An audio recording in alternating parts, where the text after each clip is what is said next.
el minuto que congeló al Bernabéu, la noche en que el destino golpeó a Jude Bellingham. Lo que ocurrió en el minuto 9 no fue una simple acción de fútbol, fue un instante suspendido en el tiempo, un segundo eterno que dejó paralizado al estadio Santiago Bernabéu y al mundo entero. El balón avanzaba hacia la línea de fondo. Jude Bellingham, con esa zancada poderosa que ya se había convertido en marca registrada, perseguía lo que parecía una jugada prometedora. Todo estaba bajo control, todo parecía normal. Pero el fútbol, ese deporte cruel e impredecible, tenía preparados otros planes. En una fracción de segundo, el cuerpo del mediocampista inglés se detuvo de forma antinatural, violenta, casi antagónica a la fluidez que lo caracteriza. No hubo choque, no hubo falta, no hubo advertencia previa, solo un gesto seco, un pinchazo letal. Las piernas dejaron de responder. El muslo izquierdo traicionó al jugador en el peor momento posible. Miles de ojos observaron incrédulos como Bellingham caía sobre el césped sagrado del Bernabéu.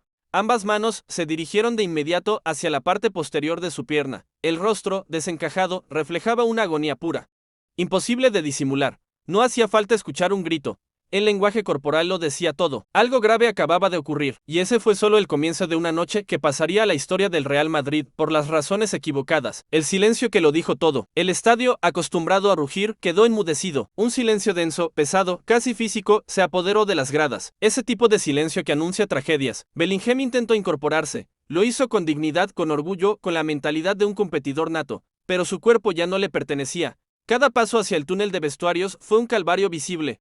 Una marcha lenta que el Bernabéu presenció como quien observa una herida abierta. Sus manos permanecían presionando el muslo lesionado, como si ese gesto pudiera contener lo inevitable. Algunos testigos, ubicados cerca del túnel, aseguraron haber visto lágrimas, lágrimas auténticas, de esas que solo aparecen cuando un deportista de élite comprende que algo serio, muy serio, acaba de destrozar sus planes. El joven inglés desapareció por el túnel oscuro, dejando atrás una pregunta devastadora flotando en el aire. ¿Qué tan grave es esto? Un ambiente ya envenenado. Lo ocurrido no cayó en un contexto neutral. El Bernabéu ya estaba cargado de tensión incluso antes del pitido inicial. La eliminación reciente en la Champions League seguía siendo una herida abierta, demasiado fresca, demasiado dolorosa. Parte de la afición había canalizado su frustración mediante silbidos dirigidos, de forma sorprendente, hacia Jude Bellingham y Vinicius Jr., dos figuras que deberían ser intocables, pero que esa noche cargaban con el peso de expectativas rotas. La lesión en el minuto las 9 no hizo más que multiplicar esa angustia colectiva que se cernía sobre el estadio como una tormenta eléctrica a punto de estallar. Miles de personas se hicieron la misma pregunta mientras veían desaparecer a Bellingham. ¿Cuánto tiempo estará fuera? ¿Qué pasará ahora con la temporada? ¿Puede el Real Madrid sobrevivir sin él? El silencio posterior fue ensordecedor, más elocuente que cualquier grito, más profético que cualquier oráculo, el diagnóstico que hela la sangre. Los primeros informes médicos comenzaron a circular rápidamente. Los expertos coincidieron en un diagnóstico inquietante: lesión en los isquiotibiales de la pierna izquierda, una de las zonas más temidas por futbolistas de alto rendimiento, un músculo traicionero, especialmente vulnerable en jugadores explosivos que viven de arrancadas, cambios de ritmo y transiciones constantes. Los indicios clínicos apuntaban a una rotura muscular de grado aún indeterminado, pero lo suficientemente seria como para descartar cualquier continuidad en el partido.